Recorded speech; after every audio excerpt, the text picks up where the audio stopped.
Jules Fournier, Souvenirs de prison. En 1908, désireux d'avoir ses coudées franches pour critiquer notre politique tant fédérale que provinciale, Fournier succède à Asselin à la direction du Nationaliste et, influencé par Bourassa, il devient lui-même un ardent nationaliste. Devant la violence de ces attaques, Lomer Gouin, Premier ministre provincial, intente à Fournier un retentissant procès pour libelle, 1909, à la suite duquel le journaliste devra faire un court séjour en prison. Histoire de la littérature canadienne-française par les textes, Centre éducatif et culturel. Pour mes fils, quand j'en aurai, et qu'ils seront en âge d'écrire dans les journaux. Remerciements. L'auteur se fait un devoir d'offrir ici ses remerciements. Premièrement, à tous ceux qui auront dit du bien de son ouvrage. Deuxièmement, à Monsieur Jérémie Descaries, qui a bien voulu lui en prendre 500 exemplaires pour les écoles de la province. Troisièmement, à Monsieur Gouin, qui en aura doublé le succès par ses tracasseries. Quatrièmement, à Monsieur le juge Routier, qui ne manquera pas de consacrer à ses souvenirs un article élogieux dans la revue canadienne. Cinquièmement, au gouverneur de la prison de Québec, Monsieur Morin, qui s'en fera sûrement lire des passages par quelqu'un de ses gardes. Sixièmement, au citoyen intelligent et généreux qui lui enverra son chèque pour 500 $. Septièmement, à Monsieur le juge Simon. Préface d'Olivard Asselin. Mon cher Fournier, quand j'étais journaliste et que je m'efforçais de toujours dire la vérité, et que je la disais pour protéger le public contre les voleurs, j'allais en prison. Je fais maintenant dans l'immeuble. J'ai beaucoup menti depuis quelques mois. Jamais je n'ai été si considéré de mes concitoyens. Quand j'aurai dompté les derniers vestiges de ma timidité, que je saurai voler franchement, voler tout le temps, et voler tellement que je ne pourrai plus expliquer à personne l'origine de ma fortune, je serai mûr pour le ministère, je serai élu au conseil d'administration des voies ferrées, je deviendrai le courtier attitré et le confident des soucis matériels de Saint-Sulpice, je donnerai avec ostentation aux hôpitaux et aux églises, et je serai cité en exemple au menu fretin du haut des chaires de vérité. Quant à vous, sortis à moitié du journalisme, vous goûtez à la patrie la protection du seul vrai mécène que possèdent à l'heure actuelle les lettres canadiennes françaises. Je veux dire, Monsieur Louis-Joseph Tarte, et je parle ici sérieusement, pour avoir moi-même passé à la patrie la plus douce année de mon existence. Mais tant que vous tiendrez, de si loin que ce soit, à ce damné métier, vous ne pourrez vous empêcher de faire des fredaines, vous conserverez la démangeaison d'écrire des ouvrages comme celui-ci pour dénigrer tout ce que vénèrent nos compatriotes, les magistrats, les geôliers, les gardes, les prisons. Je vous ai fait dans le passé beaucoup de tort par mes mauvais exemples. Ma conscience ne me donnera de cesse que je ne vous ai, par de paternels conseils, arraché à l'existence de propre à rien, où je sens que j'ai pu contribuer à vous conduire. Sortez du journalisme, mettez-vous dans l'immeuble. J'ajouterai une parole qui aura son écho dans les siècles futurs, sur laquelle les historiens de l'avenir se chamailleront sans répit, et que la moitié de l'humanité jettera en opprobre à ma mémoire. Mais une parole que mon bonheur présent me fait un devoir de vous crier des profondeurs de mon âme, si la prison m'en a laissé une. Mentez, mentez, il vous en restera toujours quelque chose. Après cela, voulez-vous que je vous dise? Je ne suis pas assez naïf pour croire que vous m'écoutiez. Vous resterez dans le journalisme, vous publierez vos souvenirs, vous passerez encore par la justice de François Langelier, celui qui, au dire de son frère Charles, organisait avec le futur juge Lemieux les grandes bagarres électorales de 1886, et vous retournerez chez M. Morin. Et comme vous n'êtes ni Gaynor ni Green, que vous n'êtes pas un client de M. Alexandre Taschereau, que vous n'avez tenté de voler ni 60 000 $ ni 50 000 à la province, et que, malgré vos talents de séduction trop peu connus, avis au sexe, vous n'avez nullement ce qu'il faut pour gagner la dame qui veille à la porte du procureur général sous les traits aimablement sphinxtériens du rond de cuir que nous savons. Je ne le nomme pas, ne voulant pas faire de personnalité. Permettez qu'au moins, à titre de frère en M. Morin, et en attendant que je raconte moi-même, dans le brief traité de la coqueraille, quelques-uns de mes souvenirs d'incarcération, je vous indique les moyens d'obtenir cette fois, comme qui dirait, un peu de beurre sur vos épinards. En vous lisant, mon cher Fournier, je constate que, durant une partie du moins de ma détention, j'ai eu chaque jour, de plus que vous, une chopine de lait, un œuf et une orange.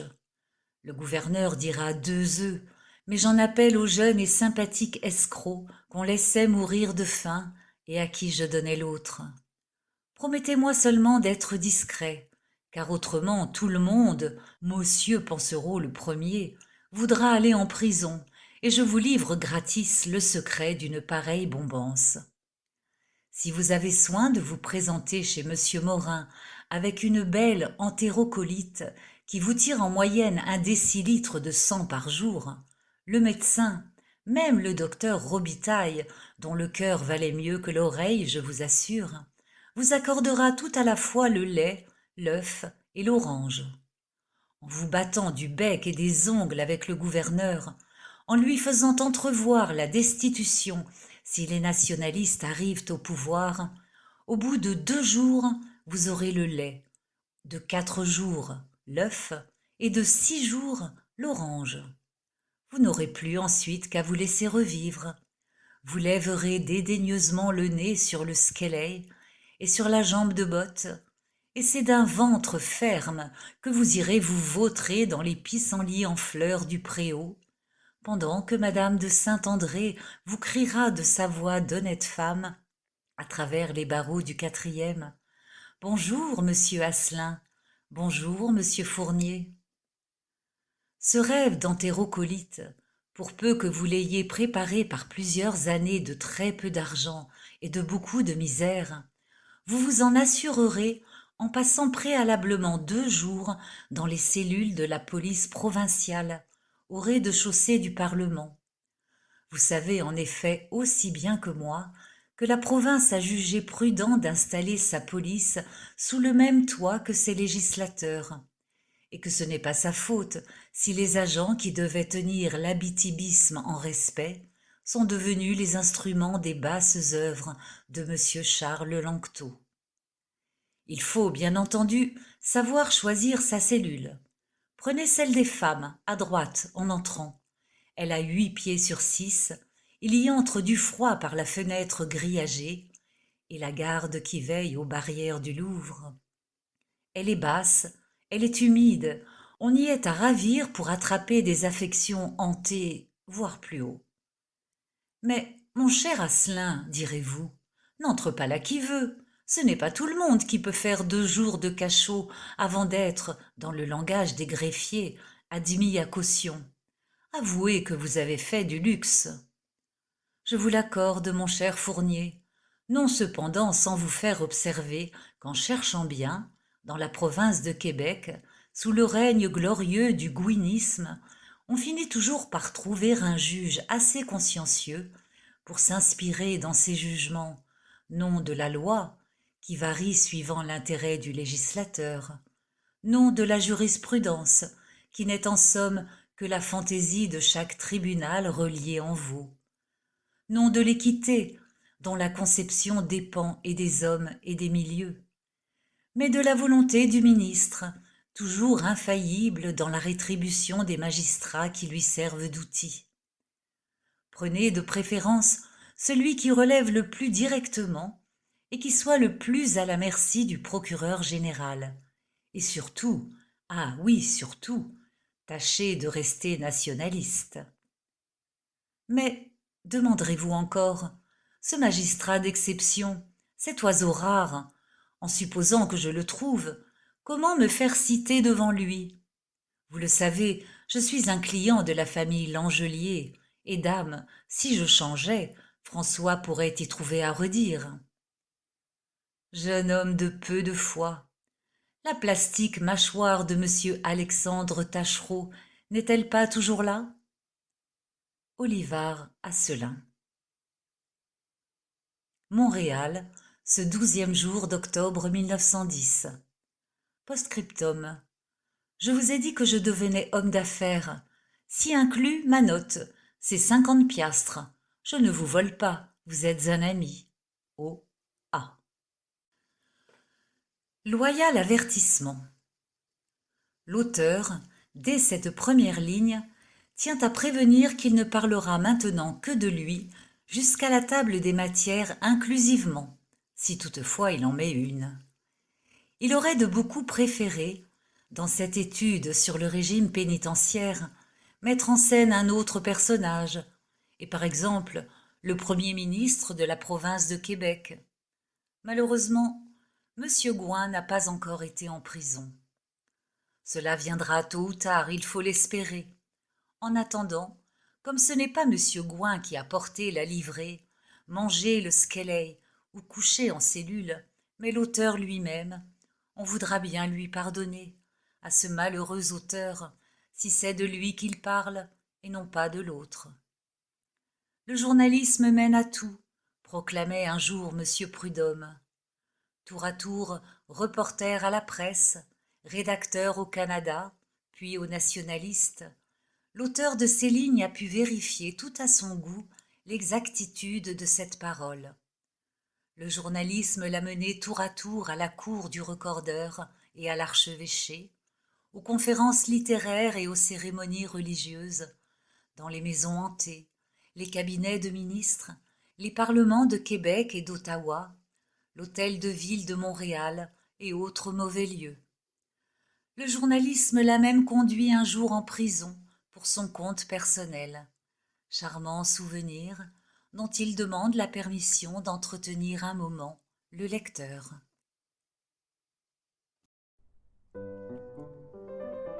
Chapitre 1. Le départ pour les plaines.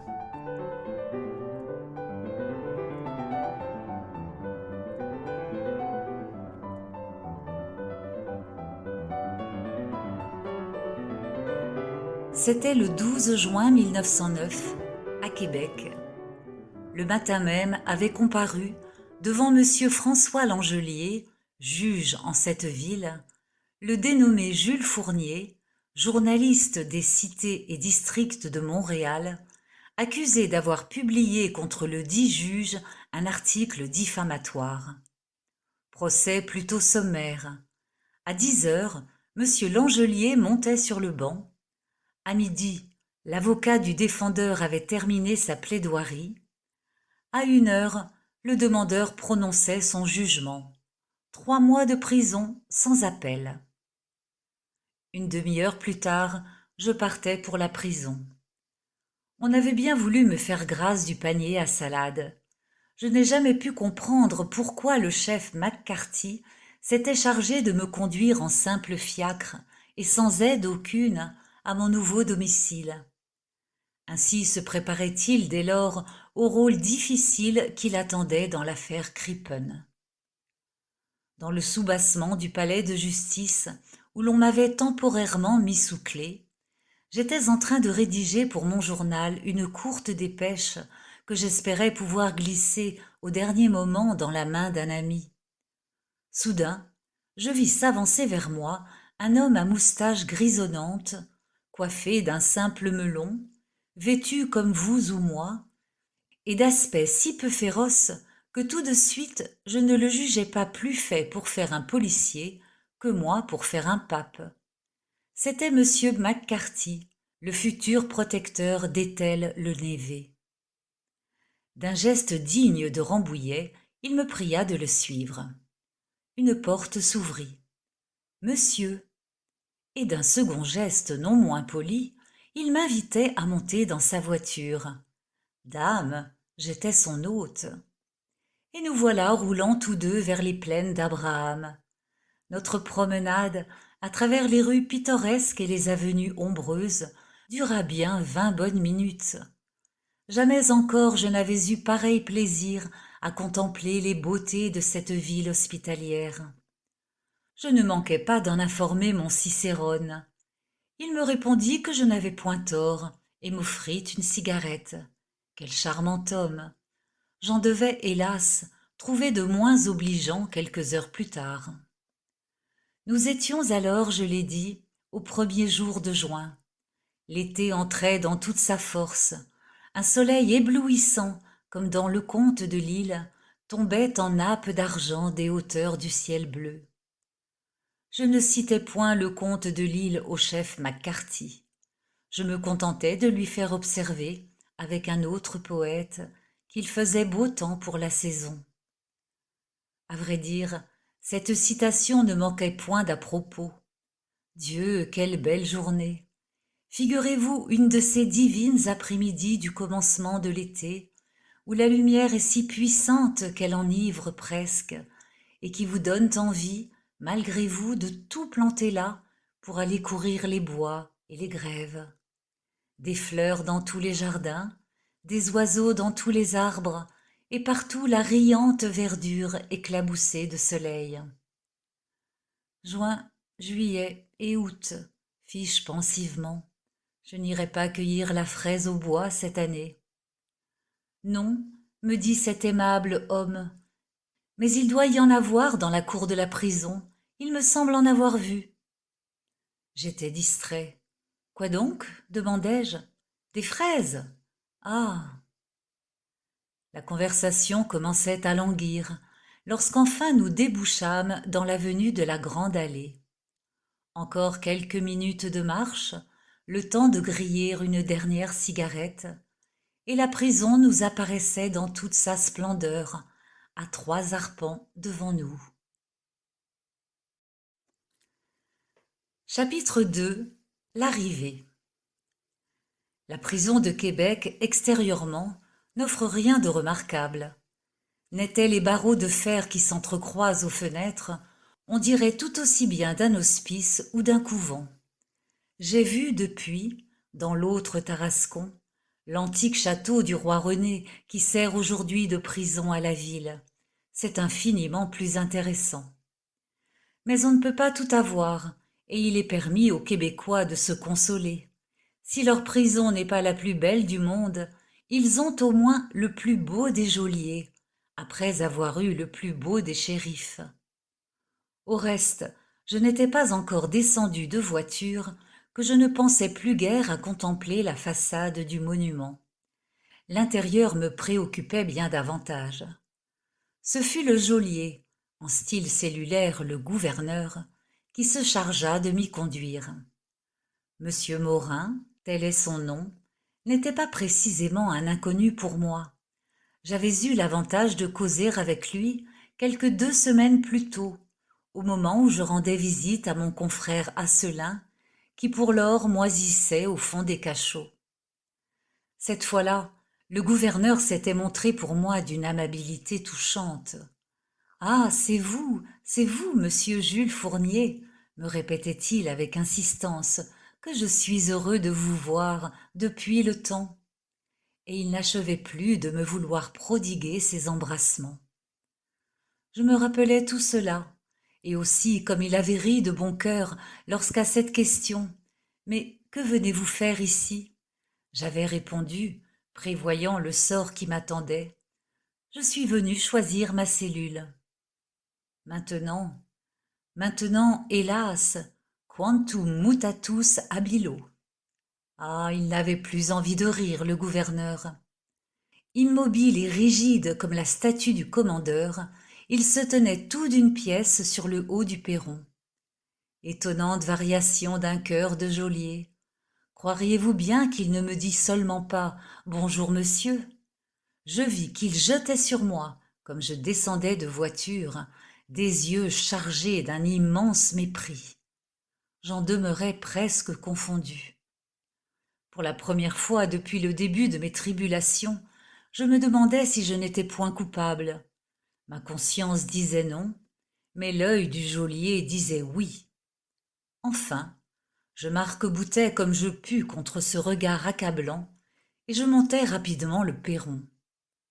Alors, tandis qu'un garde, portant un énorme trousseau de clés, ouvrait la première porte de fer, le gouverneur fit 2 pas vers moi, et d'un geste rude m'indiqua le chemin fatal. Chapitre 3. On apporte la livrée. Je passe par une deuxième porte, distante de la première de 5 ou 6 pieds, j'enfile un couloir, et me voici dans un grand vestibule sombre et humide, rappelant vaguement un hangar abandonné. Une demi-douzaine de gardes s'y promènent à pas cadencés. Dans un coin, une espèce de vieux pupitre sordide, plus 2 ou 3 chaises suspectes. C'est là qu'on m'amène tout d'abord. « Asseyez-vous » me dit d'une voix de taureau l'un des collaborateurs de M. Morin. Très bien, je m'assieds. Rien à lire, personne à qui je puisse parler. Ce n'est pas réjouissant, et je me demande pourquoi l'on ne m'a pas conduit tout de suite à ma geôle, au lieu de me laisser suspendu de la sorte entre l'air libre et la captivité. En attendant que l'on me tire de cette situation fausse, je m'amuse à considérer, pour me distraire, la pièce où l'on me fait faire antichambre. À ma gauche, vis-à-vis de la porte d'entrée, j'aperçois 2 vastes grilles que sépare un intervalle d'au moins 4 pieds.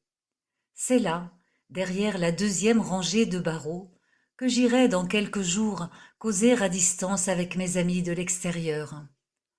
En ce moment même, un prisonnier reçoit des visiteurs, mais il m'est à peu près impossible de discerner ses traits à cause de l'obscurité. Un peu plus loin, tout près de la porte, un petit cabinet grand comme la main, où je viendrai par la suite rencontrer de temps en temps mes avocats. Au mur de droite, une grande horloge. En ce moment, elle marque 2h30. Encore 9h30, et j'aurai terminé ma première journée. Il ne me restera plus alors que 91 jours à faire. Une bagatelle. Une demi-heure se passe, et je n'ai pas bougé de ma place. Mais voilà que soudain 2 gardes se précipitent vers moi, seuls et sans armes. Que me veulent ces hommes intrépides ? « Donnez-nous, me dit le premier d'une voix éclatante, tout ce que vous avez sur vous. » Une à une, je vide mes poches.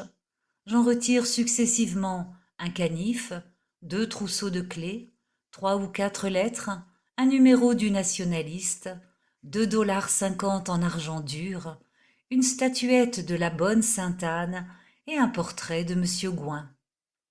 Aussi, un billet de retour pour Montréal. Quand ce fut fini, « Est-ce tout ?» me demanda le deuxième garde. « C'est absolument tout. Vous voyez, mes poches sont à l'envers. » Et je retourne l'un après l'autre tous mes goussets. « Faites voir, » réplique le numéro 1. Et les voilà partis, lui et son complice, à vérifier chacun de ses 10 doigts le vide affligeant de mes poches. Leur conscience étant sur ce point satisfaite, il ne leur restait plus qu'à me palper, puis à me repalper des pieds à la tête.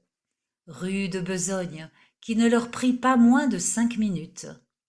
N'allèrent-ils pas jusqu'à entr'ouvrir ma chemise et à fouiller dans mes chaussettes ? Enfin, fixant mes souliers d'un œil soupçonneux, « Vous n'avez rien là-dedans » questionna le numéro 2. « Si. » « Quoi ? Des corps. » Ainsi s'acheva la cérémonie. J'avais à peine repris ma place à mon siège qu'un autre séide arrivait, les bras chargés d'un gros paquet. C'était ma livrée au complet. Camisole rayée, pantalon rayé, chemise en toile bise, sous-vêtements dont Saint-Antoine eût pu se faire un cilice, souliers du dernier modèle, enfin large panama en paille du pays. L'homme posa délicatement le tout sur le pupitre. « Pour qui ça ?» lui dis-je. « Ça, c'est pour vous. »« Pour moi ? Alors, pourquoi m'a-t-on fouillé, si l'on doit maintenant m'enlever mes vêtements ?»« Ah, quand ça, demandez au gouverneur. » Quelques minutes plus tard, mon avocat, sur le point de repartir pour Montréal, venait me faire ses adieux. Il s'étonna que je pusse plaisanter en un pareil moment. Je m'étonnais non moins sincèrement qu'il pût ne pas plaisanter. Il m'eût peut-être trouvé moins fier s'il eût pu me voir 20 minutes après, attendant, toujours à la même place, que l'on voulût bien m'emprisonner pour de bon. Chapitre 4. On me conduit dans mes appartements. Mais la bonne humeur me revint comme par enchantement, lorsque vers 4 heures, on résolut enfin de me conduire dans mes appartements. Cela se fit le plus simplement du monde. On ouvrit à ma gauche une petite porte en fer, et j'avançai. De là à la vraie prison, c'est à peine s'il y a 3 pas, et vous n'avez qu'à le vouloir pour vous rendre tout de suite aux cellules. Rien n'est plus facile. Vous tournez à votre droite, vous montez un petit escalier branlant, et vous arrivez devant une grande porte grillagée. Vous frappez discrètement, et un garde vient vous ouvrir. Alors, vous pouvez vraiment vous vanter d'être en prison. Imaginez un vaste corridor d'au moins 40 pieds de long sur 5 de large. D'un côté, 12 cellules bien résistantes, aux portes entrebâillées. De l'autre, un mur percé de fenêtres grillagées, par lesquelles on aperçoit la campagne québécoise. Vous suivez ce corridor jusqu'au bout, vous obliquez à gauche, et vous voilà dans un second corridor, aux fenêtres donnant sur la ville et les champs, et riche également de 12 cellules. Tel était mon nouveau domicile. C'est ce qu'on appelle à la prison de Québec le Ward 17. La prison de Québec comprend 3 wards principaux. Le 11, consacré à ces dames, le 15, qui est celui des condamnés de droit commun, enfin le 17, réservé comme qui dirait à l'aristocratie des prisonniers, c'est à savoir les détenus qui attendent leur procès et les condamnés pour délits spéciaux. Condamnés pour délit spécial et à ce titre placé dans le quartier des simples prévenus, je devais, au terme même du règlement affiché dans tous les couloirs, être dispensé de la livrée, ainsi que de l'alimentation des condamnés de droit commun. Aussi bien de l'aveu même du gouverneur, jamais un détenu du 17 avant moi n'avait encore été astreint à l'une ou l'autre de ces aggravations de peine. Mais il paraît que monsieur le shérif n'était pas homme à s'embarrasser pour si peu. Ne pouvant tout de même pas m'envoyer au quartier des travaux forcés, il lui restait la ressource de m'imposer, dans le quartier voisin, exactement le même régime. D'abord, on me demanda de dépouiller mes habits et de revêtir la livrée. C'est ce que je dus faire sur-le-champ, en la présence de mes nouveaux collègues, heureusement peu nombreux, et que cette double opération parut intéresser prodigieusement.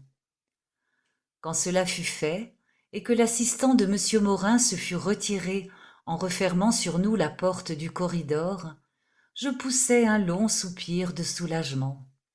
J'allais donc enfin être tranquille. Pour la première fois alors, je songeais à considérer mes compagnons de captivité. Ils étaient 4, y compris le garde.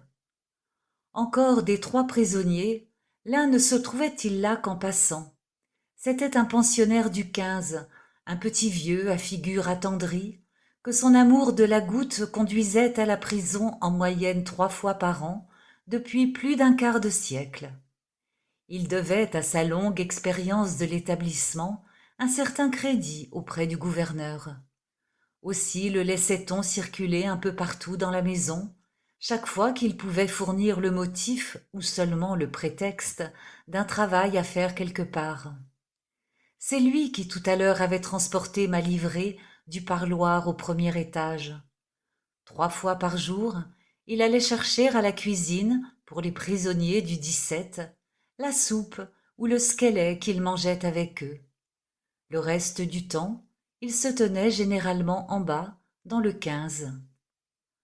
Tout de suite il me plut beaucoup, pour sa bonne tête de pochard sympathique. Il paraît que j'eus l'heure aussi de ne lui point déplaire, car sans hésiter, il se mit à ma disposition pour tous les petits services qu'il pourrait me rendre. Il commença par m'enseigner la vraie manière de porter la camisole, et c'est de lui que je tiens l'art, plus subtil qu'on ne pense, d'arborer sur le coin de l'oreille le panama pénitentiaire. Ayant suivi minutieusement ses indications, je lui demandai si cela pouvait faire ainsi. Il faut croire qu'il fut content de son élève, car sans ajouter un mot, il tira de sa poche un minuscule miroir. « Regardez, fit-il simplement, l'œil allumé d'un éclair d'orgueil. J'avoue que je ne fus pas sans éprouver moi-même quelque fierté. C'est sûr, me dis-je, si je paraissais dans ce costume rue Saint-Jacques vers les 10 heures du matin, j'aurais du succès. J'en avais déjà beaucoup pour l'instant, auprès de mes 2 autres compagnons, lesquels étaient naturellement dispensés de la livrer. Il faut vous dire aussi qu'ils n'étaient accusés que de meurtre et de vol respectivement. Délit véniel, comme chacun sait.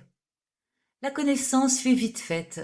« Vous en avez-y pour longtemps ?» questionna le prétendu voleur. « Pour 3 mois. Je voudrais bien être à votre place. » Diable, pensai-je. Cependant, le meurtrier, un gros homme de 40 ans, à traits empâtés, me regardait avec des yeux ronds, rêveusement.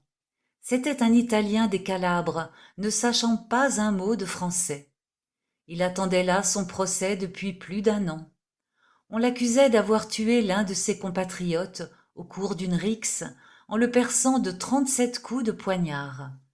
Sa figure exprimait l'idiotie complète et un chancre hideux lui mangeait la lèvre supérieure et toute une partie du visage.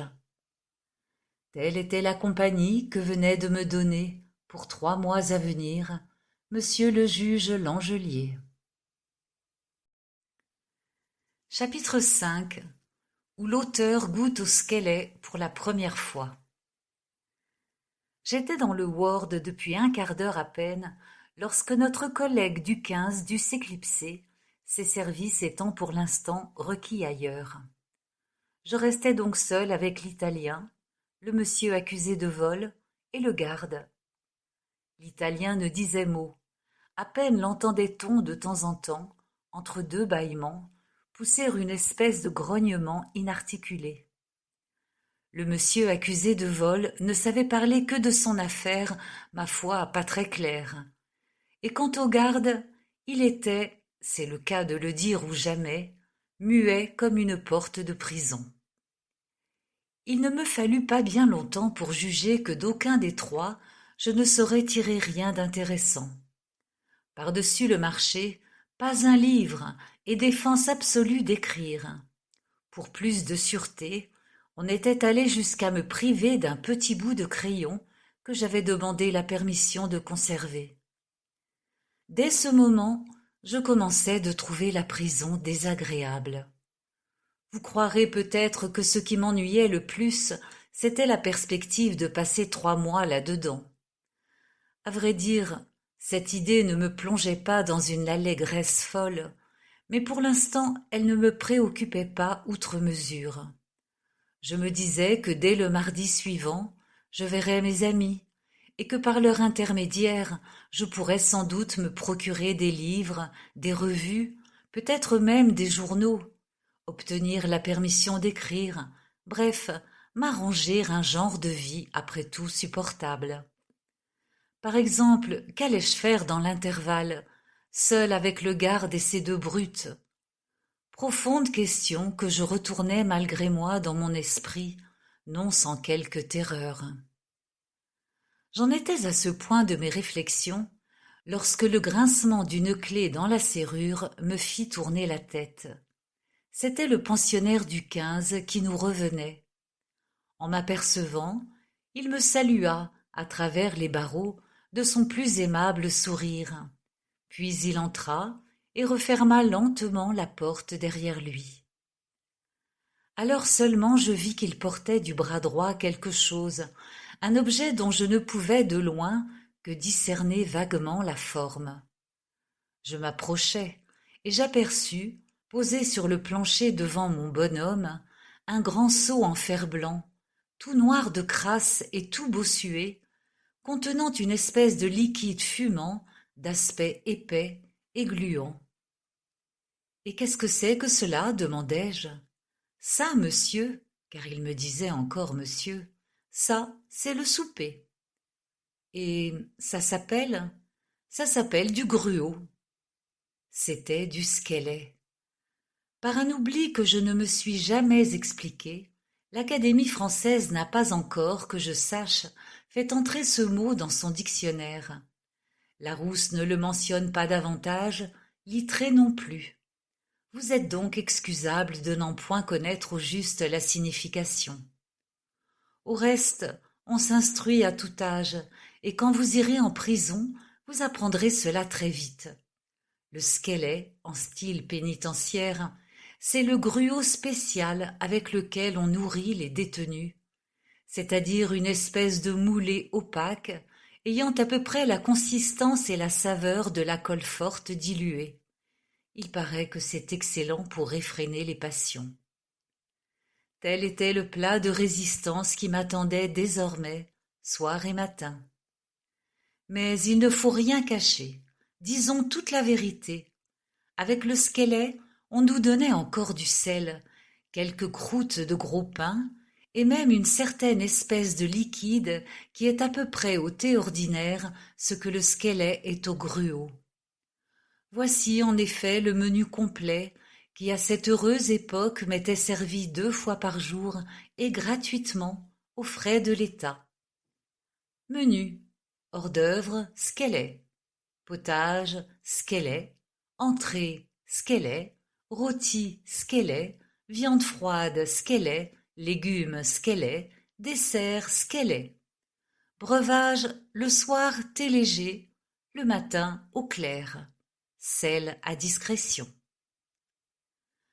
Seul des prisonniers du 17, je devais bon gré mal gré me contenter de ce régime.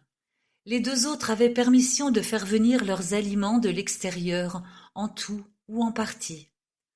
Le pauvre Italien, à vrai dire, depuis 1 an qu'il vivait sous la tutelle de M. Morin, n'avait usé que rarement de ce privilège, soit que ses revenus fussent insuffisants, soit que le skelet n'eût rien de très contraire à ses goûts.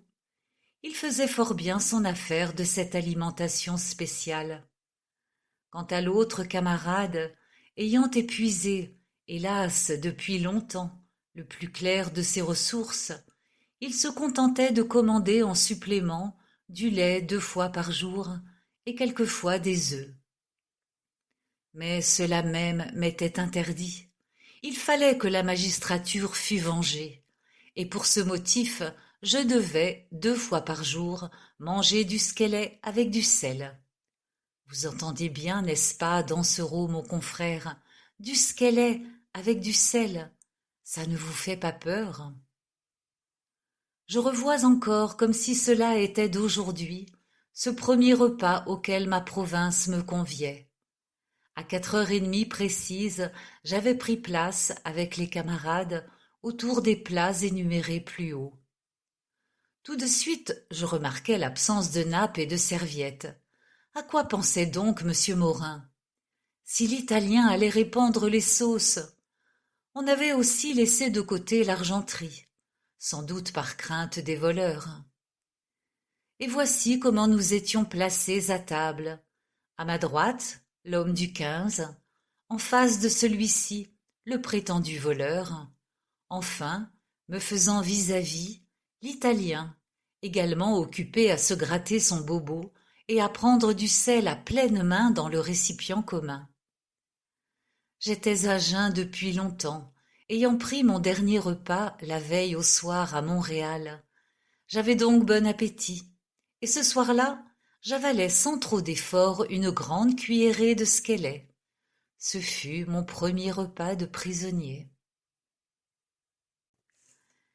Chapitre 6. La cellule numéro 14. À 5 heures, notre garde ayant achevé sa faction, céda la place à un collègue. Rapidement, le nouveau venu fit le tour des 2 corridors. Il venait de passer la journée en ville et tournait la tête de tous les côtés en reniflant, à la façon d'un animal brusquement mis en captivité. On eût dit qu'il traînait encore avec lui, dans l'atmosphère étouffante de la geôle, des bouffées d'air libre. Je le plaignis.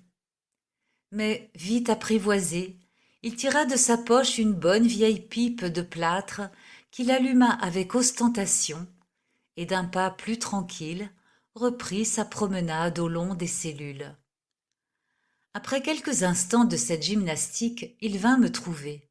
« Savez-vous, me dit-il, qu'on enferme les prisonniers à 5h30 tous les soirs ?» À ma grande confusion, je dus reconnaître que je n'en savais rien.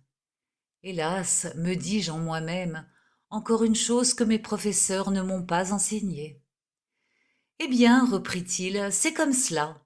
À cette heure, je m'en vas vous montrer votre cellule, par icitte. Je le suivis, il marchait à pas mesurés et importants. Vers le milieu du second corridor, il s'arrêta soudain et poussa une porte. Ah non, fit-il en reculant, ici c'est l'italien. Une odeur s'échappait de ce réduit, tellement nauséabonde, tellement suffocante, mais n'insistons pas. Vous, continua le garde en se bouchant le nez, vous aurez celle d'à côté. Tenez, le numéro 14. Et le voilà parti sans plus dire, me laissant seul en contemplation devant mon nouveau logement. Ainsi donc, j'allais passer là 3 mois, de 5h30 du soir, m'avait dit le garde, à 6h du matin. Déjà, cette cellule m'inspirait un profond intérêt. Mettez-vous à ma place. J'y pénétrai avec empressement et me trouvai dans une chambre de 8 pieds sur 3, obscure et suspecte, dont un grabat formait tout l'ameublement. Sur un chevalet branlant, on avait jeté cet étroit matelas rempli de paille, et par-dessus le matelas, une couverture en indienne, d'une saleté uniforme et repoussante. L'oreiller, également bourré de paille, était dans un non moins bel état. On l'aurait trempé dans la boue qu'il n'aurait pas été plus noir. Me plaindre, réclamer, il n'y avait pas à y songer. On m'eût ri au nez. J'en devais d'ailleurs avoir la preuve le lendemain. Affaibli par un jeûne d'une journée et les fatigues d'un long voyage, j'eusse pu, pour de moindres épreuves, ressentir peut-être quelque découragement. Devant une aussi complète, une aussi intégrale sauvagerie, ce qui me frappa tout d'abord, ce fut le comique de la situation. En ce moment, l'effort de mes tortionnaires m'apparaissait en quelque sorte à la façon d'une œuvre d'art. Tant de perfection m'émerveillait, je n'en revenais pas. Je ne dis pas que cela dura longtemps, mais ce fut bien là ma première impression. Devant cette couverte et cet oreiller, je demeurais bouche bée, pénétrée à la fois d'étonnement et d'admiration. Enfin, je me laissai tomber sur mon grabat, non sans en avoir au préalable écarté la couverte, car je tenais à protéger mon pantalon rayé, et je me pris longuement le front entre les mains pour réfléchir à ce qui m'arrivait. Soudain, je me sentis toucher à l'épaule par une main bienveillante. « Vous pleurez-t-il » Je reconnus le seul ami que j'eusse encore dans la maison, le vieux pochard du 15. Il venait de ramasser la vaisselle et se disposait à la remporter à la cuisine ainsi qu'il faisait tous les soirs. Le temps pressait et il lui fallait se hâter, mais il n'avait pas voulu partir sans venir me souhaiter bonne nuit.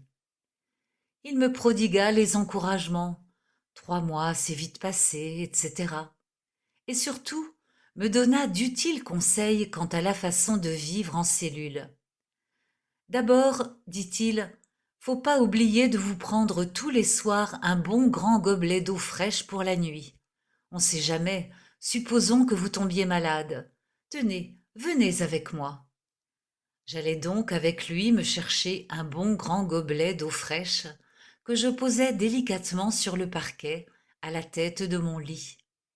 Car pas n'est besoin de vous dire que je ne pouvais guère le poser ailleurs que sur le parquet. Quand cela fut fait, à cette heure, dit-il, je vais m'en aller, parce que le garde parlerait. Eh ben, bonne chance, découragez-vous pas. Sur ces paroles de bonne amitié, mon vieux camarade me quitta, mais pour revenir l'instant d'après à ma grande surprise, et devinez avec quoi? Avec une assiette pleine de squelettes. Vous voyez, m'expliqua-t-il, c'est du gruau. J'ai vu que vous n'aviez pas mangé au souper. Alors vous pourriez peut-être avoir faim cette nuit. Je vous en apporte une assiettée, mais cachez la bain sous votre lit pour qu'on ne la voie pas. J'eus bien garde de contrarier cet excellent homme. Je n'avais pas plus envie en ce moment-là de manger du gruau que de m'aller pendre. Mais je pris gravement l'assiette et la glissai sous mon lit. Merci, lui dis-je, et bonsoir. Demain matin, fit-il en se penchant à mon oreille, demain matin, je tâcherai de vous apporter un œuf. Et il s'en alla, pour de bon cette fois. Il ne nous restait plus qu'une quinzaine de minutes avant d'entrer dans nos cellules pour la nuit. Je sortis donc au plus vite de la mienne, afin de jouir au moins de ces quelques instants de liberté relative. Malheureusement, j'avais à peine eu le temps de rejoindre mes deux intéressants camarades dans le corridor opposé, que déjà le garde s'écriait en frappant dans ses mains. « C'est l'heure d'aller se coucher, c'est l'heure d'aller se coucher. » Mais il n'est pas encore 5h30, hasardai-je timidement. Ça ne fait rien, répliqua cet homme d'un ton péremptoire. Un quart d'heure de plus, un quart d'heure de moins, qu'est-ce que cela peut faire? Chapitre 7. Première nuit sous les verrous. Les dames sont priées de passer ce chapitre. L'instant d'après, j'entrai dans ma cellule pour la nuit. Une minute peut-être se passa, puis j'entendis résonner sur la dalle du corridor un pas résolu. C'était le garde qui approchait. Il poussa sur moi la lourde porte qui se ferma avec un grand bruit de ferraille et la verrouilla consciencieusement. Comme déjà je me préparais à me mettre au lit. « Vous savez, me cria-t-il à travers les barreaux, vous n'êtes pas obligé de vous coucher tout de suite. » Cette parole me charma. Pour une fois, me dis-je en moi-même, voilà au moins de la tolérance, on me donne la permission de rester debout.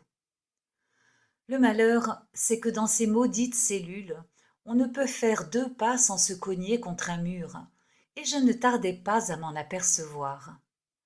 Je résolus donc de m'en tenir à ma première idée et de m'installer pour la nuit, sans plus tarder, sur mon gentil grabat. Comme je devais d'ailleurs continuer de le faire par la suite, j'eus bien soin ce soir-là de ne pas enlever mes habits. Je retirai seulement mes souliers et gardai ma livrée. C'était mon seul bouclier contre la paillasse et surtout contre la couverte. Quant à l'oreiller, je l'enveloppai du mieux que je pus dans un vieux numéro de journal. Ainsi protégé, je pus croire un moment que j'allais dormir comme un prince. Ce qui m'en empêcha tout d'abord, ce fut l'heure peu avancée à laquelle je tentais l'entreprise. En ce temps-là, je travaillais surtout le soir, et il m'arrivait assez fréquemment de passer la nuit blanche sur un article. Allez ensuite essayer de vous endormir à 5h30 de l'après-midi. J'ai dit qu'on se trouvait au commencement de juin. C'est une époque où les jours sont joliment longs, et à l'heure dont je parle, le soleil était loin d'avoir fini sa course. Par les fenêtres du corridor, ses rayons arrivaient jusqu'à ma cellule, dont ils éclairaient vaguement l'entrée. Avec de bons yeux, on pouvait encore lire, et j'eusse volontiers embrassé les mains noires de mon geôlier pour obtenir qu'il me prêtât des livres. 2 heures plus tard, nous étions à peu près dans l'obscurité, mais je n'avais pu encore fermer l'œil. À 9 heures, ténèbres complètes, je songeais alors aux nationalistes. Ils doivent en être maintenant aux derniers échos, me disais-je. Oh, que ne puis-je m'envoler pour quelque temps rue Sainte-Thérèse, un mois de ma vie pour m'y trouver une heure. Longtemps après, je réussis à m'assoupir. Mais ce ne fut que pour un instant. Bientôt, je me réveillais en sursaut avec des tiraillements d'estomac. J'étendis la main sous mon lit vers l'assiette providentielle, et de nouveau, j'avalai une grande cuillerée de squelette. Toutes les demi-heures, un garde passait dans le corridor, une lanterne à la main. « Quelle heure est-il » demandai-je. « 11 heures vont sonner. » Et je m'endormais moins que jamais.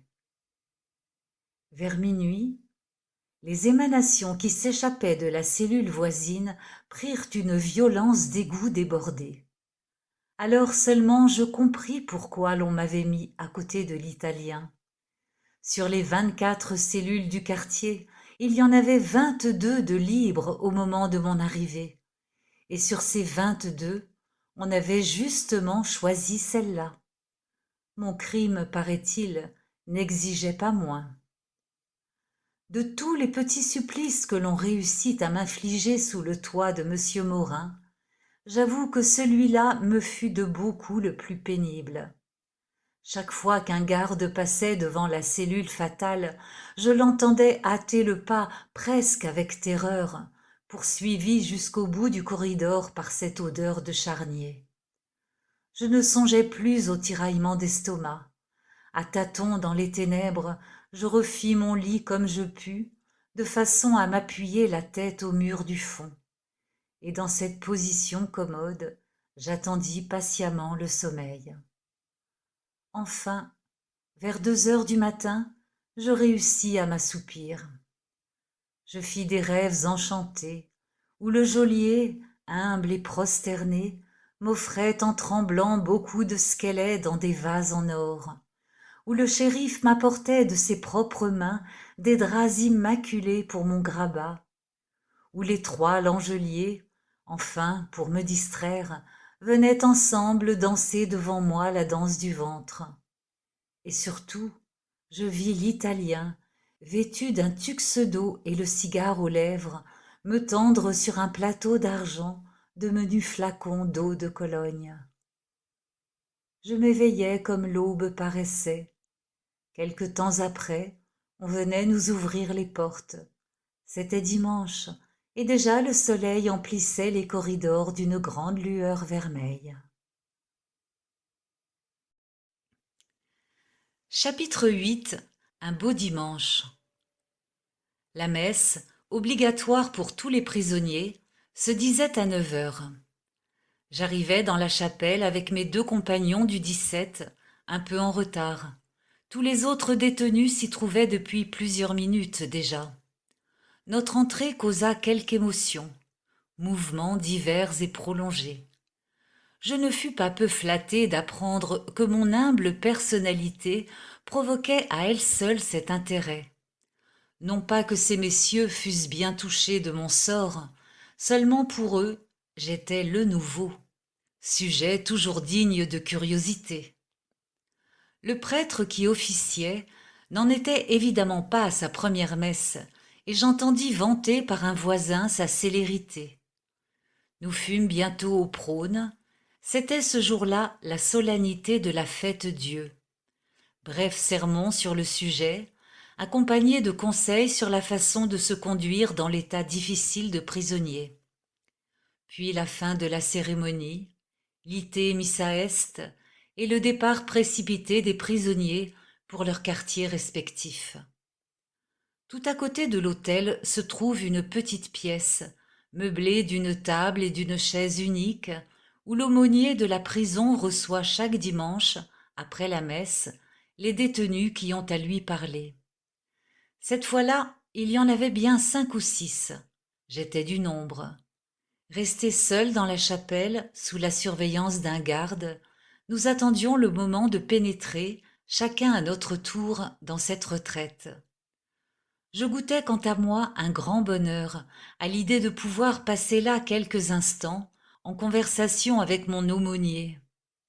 D'avance, je me figurais l'un de ces prêtres, débordant de charité ardente et d'humaine tendresse, comme j'en avais tant vu ailleurs, et tel qu'on se représente tout naturellement un aumônier de prison. Quelle désillusion m'attendait! Monseigneur T est sans nul doute un fort excellent homme, et le ciel me préserve de vouloir faire entendre le contraire. Il me parut d'ailleurs instruit, intelligent et rempli des meilleures intentions. Seulement, le contraire même de ce que j'attendais. Le tempérament le plus flegmatique, la nature la plus fermée, la physionomie la plus impassible. Enfin, le type même de la froideur, un vrai glaçon. Quand mon tour fut venu de lui parler, je m'avançai. « Quel est votre nom » me demanda-t-il. Je le lui avouai en rougissant. « Ah oui, reprit-il, vous êtes arrivé hier. 3 mois, n'est-ce pas? Ah, pauvre malheureux, vous êtes bien à plaindre. » « Vous trouvez » eus-je envie de lui répondre. Il se tut un instant, comme s'il ne trouvait plus rien à dire, puis il reprit. « Et que puis-je faire pour vous? Vous pourriez peut-être, dis-je, me prêter des livres. » Mais il n'en avait pas un seul sous la main. Il finit par me remettre une liasse presque énorme de brochures et de publications pieuses. Bienfaits de la pénitence, méditation sur le purgatoire, traité de la bonne mort, etc. Au moins, me dis-je en moi-même, voilà qui n'est pas folichon. Ce paquet sous le bras, je sortis dans la cour où l'on me permettait pour l'instant une courte excursion. J'y retrouvai l'Italien, en train de se vautrer dans l'herbe haute, et mon autre compagnon, qui pour lors se promenait au long des murs, les 2 mains dans ses poches et pensivement. Comme j'arrivais près d'eux, je m'entendis interpeller brusquement. « C'est vous, monsieur Fournier ?» Hein? Une voix féminine qui m'appelle? À cette heure? En ce lieu?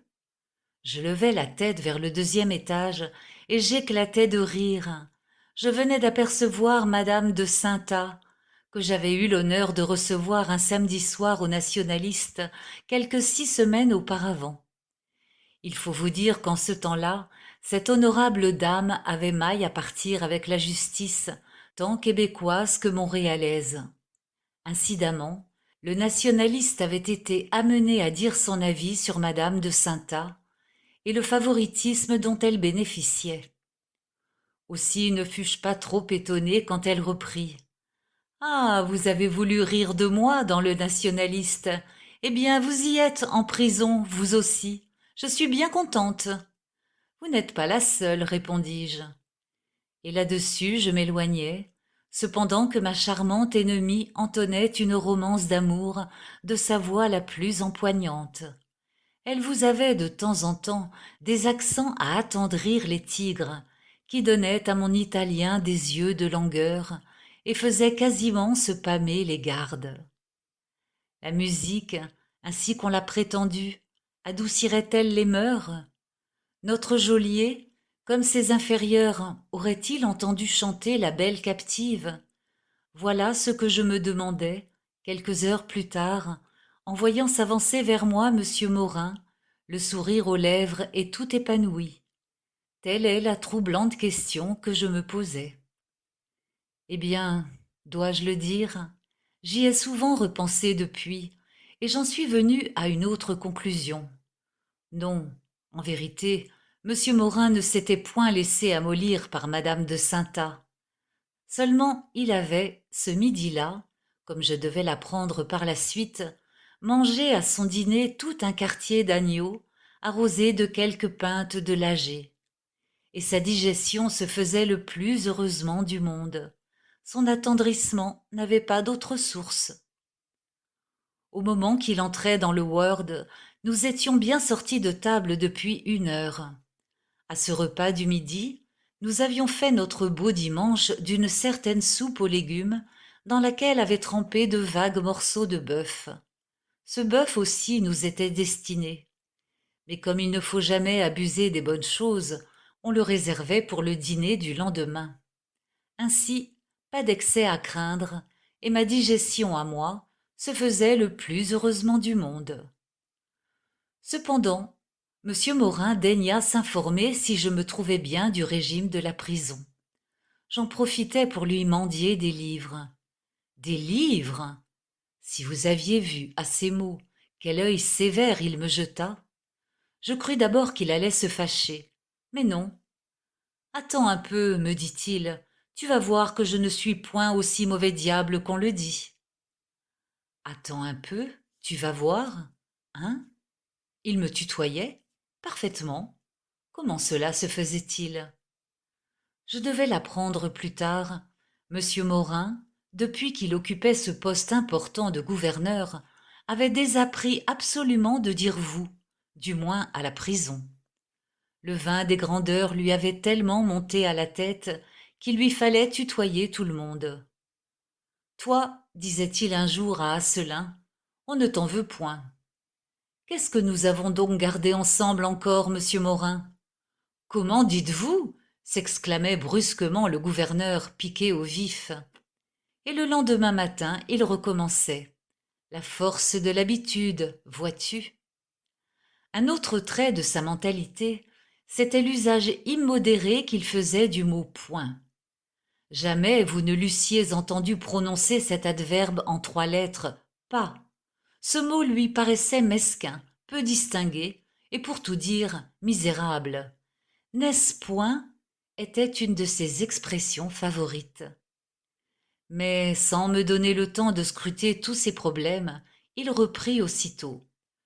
Je m'en vais t'en chercher un livre, un beau, tu sauras me le dire. Sur ces mots, il disparut.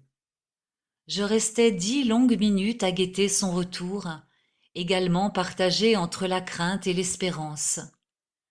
J'ai bien le droit d'espérer, pensai-je, car enfin, s'il me tutoie, c'est qu'il ne me veut pas de mal. Et cette douce pensée me faisait sourire. Cependant, me disais-je l'instant d'après, il a dit « un beau livre ». Or, qu'est-ce que cela peut bien être? Pour un homme ordinaire, un livre auquel M. Morin trouve des beautés. Et là-dessus, je me sentais passer dans la nuque un petit frisson de terreur. Enfin, le gouverneur revint. « Tiens, dit-il en me posant dans les mains un gros volume à couverture sale. Tiens, qu'est-ce que je te disais? Non sans trembler, je jetai les yeux sur le titre. C'était Le Centurion, roman des temps messianiques par M.A.B. Routhier. Chapitre 9. Le médecin malgré moi. Le docteur Robitaille était en ce temps-là médecin de la prison de Québec. Il est mort depuis, Dieu ait son âme. À l'époque dont je parle, il n'avait pas moins de 70 ans bien comptés. Il était sourd comme plusieurs pots, et malgré un cornet acoustique plus gros que sa tête, ne comprenait jamais un traître mot de tout ce qu'on lui disait. Il restait au détenu, pour communiquer avec lui, la suprême ressource de lui exposer par écrit leurs besoins. Mais encore cela n'était pas toujours facile. Jamais je n'ai tant regretté, quant à moi, de n'avoir pas de style. À peu près tous les jours, entre 10 heures et midi, il faisait son apparition dans les corridors du 17. La première fois que je le vis, son aspect m'étonna. Figurez-vous un petit vieux, perdu dans une ample redingote, et qui s'avançait à pas peureux et hésitants. Son nez épaté, ses yeux bridés, sa figure grimaçante et barbue, lui donnaient tout à fait l'air d'une chauve-souris clouée sur un contrevent. Sa bouche, toujours entr'ouverte, laissait apercevoir ses dents, et un sourire égaré errait continuellement sur ses lèvres. De toute évidence, cet homme-là était tombé depuis longtemps dans le gâtisme. pourquoi l'on laissait tout de même entre ses mains les vies de tant d'infortunés? C'est ce que je ne pus comprendre tout d'abord. Un garde se chargea de me l'expliquer. Voyez-vous, me dit-il, le docteur est ici depuis 25 ans. Le renvoyer, ce serait sa mort. Pour cette profonde raison, le docteur Robitaille restait donc, avec le docteur Lebel, l'un des 2 médecins de la prison. 1 mois sur 2, il avait toute liberté de prodiguer ses soins aux détenus.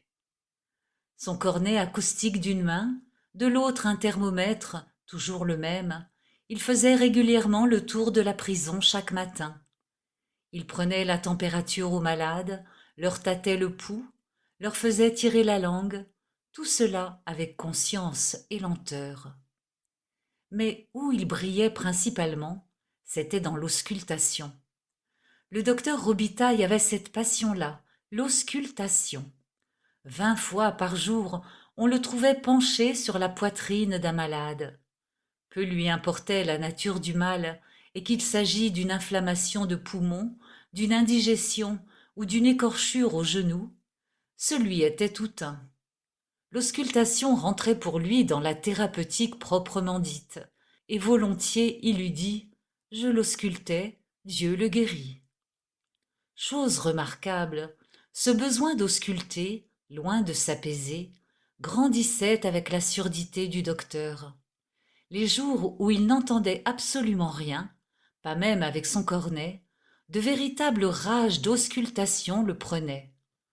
Un matin qu'il était plus sourd encore que la veille, je le vis ausculter l'Italien, qui souffrait, comme je vous l'ai conté, d'un bobo à la lèvre supérieure. Une autre fois, mais à cela je n'ose croire, on assure qu'il ausculta un détenu qui se plaignait de durillon au pied gauche. Toujours sans l'aide d'aucun instrument, je crois vous l'avoir dit. Serez-vous bien étonné si j'ajoute qu'il trouvait rarement à ses patients les maux dont il se croyait atteint? En revanche, et c'est là la merveille, il leur découvrait continuellement toutes sortes de maladies effroyables dont ils prétendaient n'avoir jamais souffert. C'est ainsi qu'il vous déclarait sans plus de cérémonie, si vous l'alliez consulter pour un mal de tête. Vous, mon ami, j'ai votre affaire. J'ai vu cela tout de suite. Vous êtes atteint d'une maladie de cœur qui vous emportera promptement. C'est ainsi que certains jours, il disait à un dyspeptique « Ce soir, vous vous mettrez des mouches noires. Vous avez une congestion. Ça pourrait devenir dangereux. » Au moment que j'entrais en prison, je souffrais d'une dépression qui inspirait de vives craintes à mon médecin.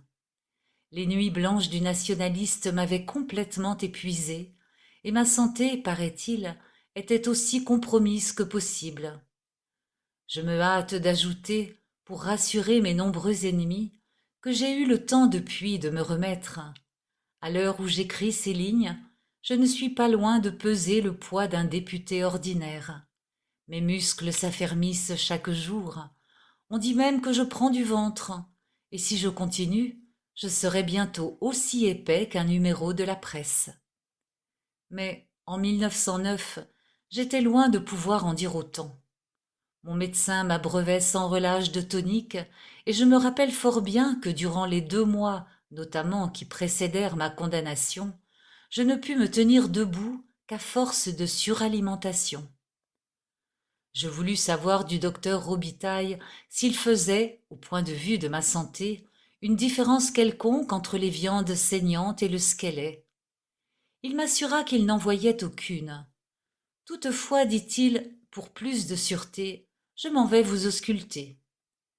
Ayant mis à exécution ce projet, je vois, dit-il en me regardant au blanc des yeux, ce que vous avez. C'est des apéritifs qu'il vous faut. Je m'en vais vous envoyer des amers. Durant la semaine qui suivit, il ne manqua pas un seul jour de venir ausculter, ni de m'envoyer des amers. Oh, ces amers!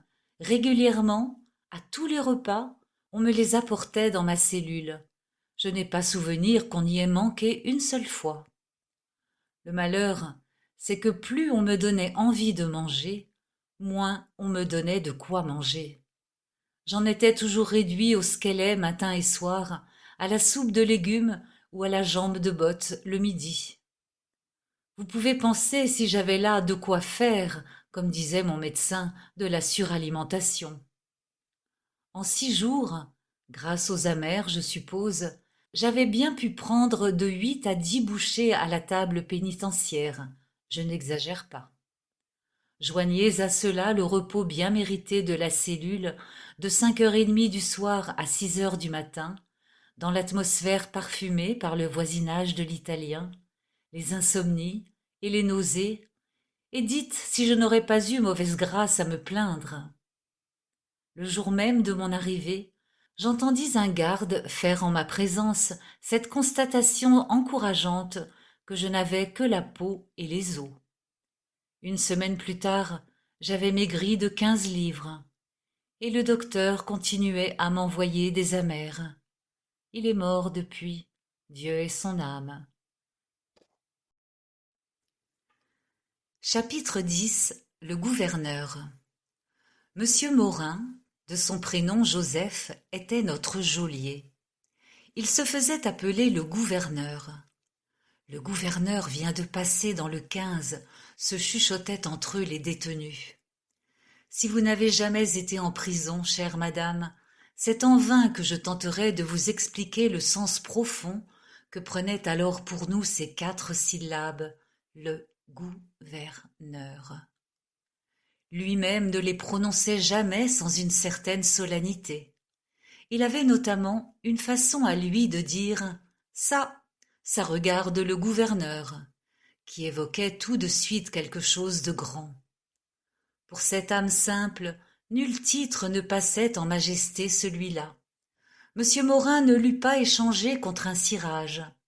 On l'eût presque insulté en lui disant Excellence, et je sais qu'il considérait comme un grave manque de respect qu'on l'appelât monsieur. Avant de gouverner la prison de Québec, avec ses 23 gardes et ses 76 détenus, monsieur Morin avait eu un jour l'ambition de gouverner la province de Québec. On retrouve en effet son nom dans la liste de nos législateurs à quelque 10 ans en arrière, comme représentant d'une quelconque circonscription d'en bas de Québec, Matane ou Rimouski, je ne sais plus au juste. Comme il était naturel, la politique devait le conduire à la prison. Mais tout d'abord, qu'est-ce qui l'avait conduit à la politique? En ce temps-là, monsieur Morin jouissait déjà de quelque notoriété parmi les pêcheurs de la côte et les habitants des concessions. C'est qu'il exerçait, comme l'auteur de ces lignes, un métier qui conduit à tout. Il commerçait sur les bœufs. Dans cette carrière, un homme est toujours sûr de se populariser. Monsieur Morin, pour sa part, n'y manqua point. Tout en achetant des bêtes pour le marché, il travaillait ferme à se faire des amis parmi les électeurs. Bœufs à bœufs, il préparait sa majorité. Aïe, typographe, attention. Au moment que je le connus, monsieur Morin mesurait environ 5 pieds 11 pouces. Comme il avait alors 53 ans révolus, j'ai lieu de croire qu'il n'a pas grandi depuis. En revanche, on m'apprend de diverses sources qu'il a notablement engraissé. Mettons qu'il ait gagné 50 livres. Il devrait être aujourd'hui dans les 275. C'est beaucoup, mais ce n'est pas excessif. À la ferme modèle d'Oka, l'an passé, j'en ai vu qui pesait bien près du double. Il a pour le reste de larges épaules, et comme marchand de bœufs, tout à fait le physique de l'emploi. Voici d'ailleurs sa photographie. Il serait vraiment dommage pour l'honneur de la race qu'une telle figure pérît tout entière. Notre gouvernement se doit à lui-même de fixer dans le métal qui dure cette tête toute d'élégance et de distinction. Espérons qu'un jour ou l'autre, monsieur Chevret sera chargé d'en prendre un moulage pour orner la prison de Québec. Il en pourrait faire une gargouille. Toutes ces manières à notre égard, que nous fussions condamnés pour vol, pour adultère ou pour libelle, étaient empreintes tour à tour, ou même à la fois, de condescendance et de brutalité. Je sens deux hommes en moi, disait saint Augustin, cité par Daudet. Comme ce grand saint, Monsieur Morin sentait deux hommes en lui, c'est à savoir le député ou le candidat, ce qui, on le sait, veut dire la même chose, et le commerçant d'animaux. Selon qu'il était l'un ou l'autre, c'est-à-dire selon qu'il traitait les détenus en électeurs ou en bœufs, ceux-ci passaient du comble de la joie aux extrémités de l'infortune. Il arrivait même assez fréquemment que les deux personnages en lui se mêlaient, sans qu'on pût dire exactement où commençait le député et où finissait le marchand de bestiaux. Je puis m'en flatter, bien connu l'un et l'autre, et singulièrement le second. Chapitre 11. Le gouverneur, suite. Pendant 16 jours entiers, du 12 au 28 juin 1909, cet aimable homme ne cessa pas un instant, j'ose le dire ici, de s'intéresser à moi. J'ai compté plus haut comment il m'avait reçu lui-même des mains de la police au moment que je frappais à la grande porte d'entrée. Quelques heures après, on me conduisait derrière des barreaux de cellule. C'était M. Morin qui les avait choisis. Chaque soir, il en venait vérifier de ses yeux la solidité. Ah, je ne lui échapperai point. Une fois, 2 fois, au cours de ma détention, les honorables juges de la cour d'appel me firent l'honneur de réclamer ma présence au palais de justice. Monsieur Morin en personne se chargea de m'y accompagner. Je le vois encore à ma droite dans la voiture, le front soucieux, l'œil méfiant et sévère, cependant qu'en face de nous, sur la banquette d'avant, le garde X me considérait d'un air farouche, la main sur un revolver de fort calibre. Au sortir d'une de ces audiences, il prit un jour à des journalistes, en présence de M. Morin, la fantaisie de lui photographier malgré lui son prisonnier. Croiriez-vous bien qu'il voulut les obliger à briser leurs plaques? Pour ce fonctionnaire scrupuleux, mon image même était prisonnière. Plus que cela, non content de protéger mon corps contre toute atteinte, il veillait encore avec un soin jaloux sur les intérêts de mon âme chrétienne. La première fois que l'on voulut, de l'extérieur, m'envoyer des livres, ce fut toute une affaire. On se trouvait au mardi, jour de parloir, et plusieurs amis en avaient profité pour me venir voir. Quelques-uns, devinant mes besoins, traînaient des bouquins plein leurs poches. Ils prièrent le gouverneur de vouloir bien m'en remettre au moins 2 ou 3. « Donnez toujours, dit M. Morin, mais il ne pourra pas les recevoir avant dimanche. »« Et pourquoi, s'il vous plaît ? » ?»« Parce que je ne les connais point, ces livres-là. Faudra d'abord qu'ils soient soumis à l'aumônier. »« Mais vous pouvez lui téléphoner, à l'aumônier ? » ?»« Je ne suis point ici pour me badrer de cela. Cela ne me regarde point. » Heureusement, l'aumônier, mis au courant, se hâta d'intervenir, et peu d'heures après, je m'enfonçais avec ivresse dans un bon vieux livre. Ce n'était pas trop tôt. Songez que depuis plus de 3 jours, j'étais soumis à un jeûne absolu. À la table, on m'affamait de la façon que j'ai dite. Comme nourriture intellectuelle, on me réduisait au cendrillon, ce squelette de l'esprit. Après ce jour béni, je continuais, il est vrai, à partager la pâtée de l'italien. Du moins, monsieur Routier me fit-il épargner. Je retrouvais Molière, Racine, La Bruyère, Taine, Louis Veuillot. Dieu, quelle bombance je fis ces jours-là! Si dès lors la famine compliquée d'amère ne m'eût jeté dans un épuisement complet, je crois que j'aurais lu du matin jusqu'à la nuit. Enfermé toujours vers les 5 heures de l'après-midi, je passais du moins dans les livres les 2 ou 3 heures qui, à ce moment-là, nous séparaient encore de l'obscurité. Et tant qu'une dernière lueur filtrait par les barreaux, vous m'eussiez trouvé là, les yeux fixés sur quelque passage de Phèdre ou des odeurs de Paris, en attendant celle de la cellule voisine. Au début, le gouverneur se défiait. Il regardait d'un œil hostile tous ces inconnus dont il n'avait jamais entendu parler dans son comté, non plus qu'au Parlement de Québec. Aussi n'arrivait-il que lentement, et un par un, dans le 17.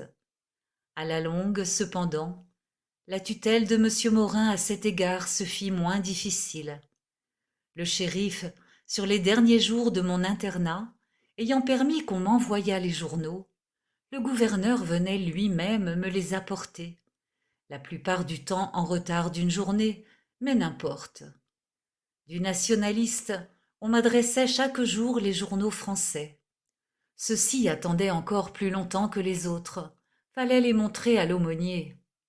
Ni la Croix, ni l'Univers n'étaient exempts de cette formalité.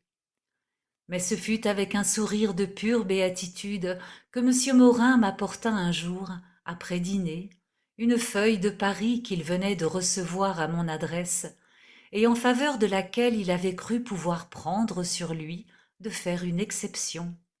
C'était la guerre sociale du citoyen Gustave Hervé.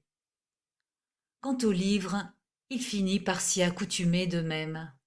Un jour, il laissa passer l'ouvrage de Pellicot, Méprisons. À dater de cette heure, l'audace de mes visiteurs ne connut plus de bornes. La prochaine fois, me dit l'un d'eux, je vous envoie du Maupassant. Une vie, Pierre et Jean? Oh, bien plus amusant que cela. Vous l'avez certainement lu, c'est un de ses livres les plus célèbres. Mais lequel encore? Ce cochon de Morin. Chapitre 12. À barreaux rompus, les distractions de l'établissement. J'ai dit que les livres, au bout de quelque temps, me furent permis. Monsieur Morin lui-même me rendra ce témoignage que du moins je n'en abusais pas. L'état d'épuisement où m'avait jeté la diète devait bientôt m'interdire jusqu'à cette distraction. Il me restait tous les 2 jours de sortir 1 heure ou 2 dans la cour avec les camarades. Cette cour était d'assez vaste dimension. La prison de 2 côtés, et des 2 autres côtés, un mur en maçonnerie, lui faisait une espèce de cadre rectangulaire d'aspect parfaitement agréable. L'herbe y poussait en abondance, parsemée de fleurs bleues et de fleurs jaunes, de trèfles fleuris et surtout de marguerites. Bref, un vrai coin d'idylle. Songez que j'y portais des sentiments très bucoliques et presque l'habit du berger. Il n'y manquait qu'une bergère, mais j'oubliais Madame de Saintat, qui du 2e étage épanchait dans ses romances, avec une ardeur jamais diminuée, le trop-plein de son cœur inassouvi. Cependant, pour m'aider à digérer le squelette que je n'avais point mangé, je me livrais éperdument au sport. Je faisais de la course avec les autres bandits, je m'exerçais à soulever les poids les plus légers, et surtout je n'avais pas mon égal pour me chauffer au soleil. Le baseball aussi m'intéressait fort. Il y avait dans un coin de la cour une vieille balle qui n'était pas un objet d'une petite antiquité. De mémoire de prisonnier, on n'avait pas connaissance d'en avoir vu d'autres en l'établissement. Telle qu'elle, elle faisait notre bonheur. Dame, quand on ne peut se payer le champagne, on fait comme Monsieur Morin, on boit du Lager. Et quand on ne peut jouer au billard avec les ministres, on joue au baseball comme on peut, avec des voleurs ordinaires. Cela vaut encore mieux que rien.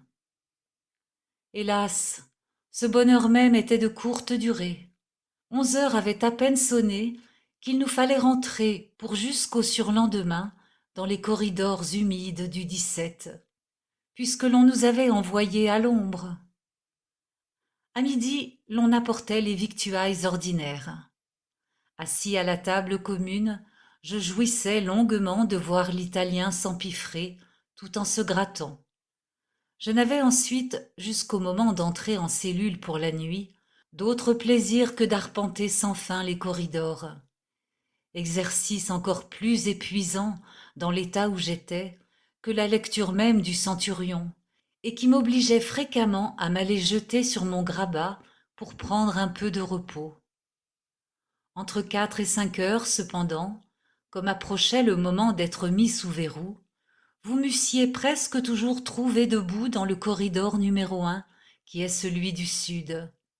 Là, le front collé contre la vitre et les yeux fixés sur l'admirable paysage de la campagne québécoise que termine au loin la ligne bleue des montagnes, je m'évadais en esprit de ma geôle pour aller courir la prétentaine parmi les champs et les bois. Un clocher, incendié par le soleil de juin, marquait çà et là l'emplacement d'un village.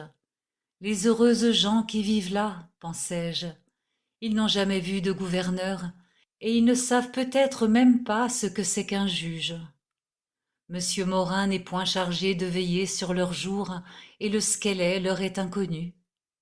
Droit en face de nous, de l'autre côté du fleuve, on apercevait distinctement la gare de la Pointe-Lévis, et courant au long de la côte, la voie de l'intercolonial. Des convois y passaient à toute heure du jour, que l'on voyait venir de fort loin dans la campagne. C'est ainsi que chaque après-midi, j'assistais à l'arrivée du train de Montréal. De temps en temps, un clair bateau remontait le fleuve.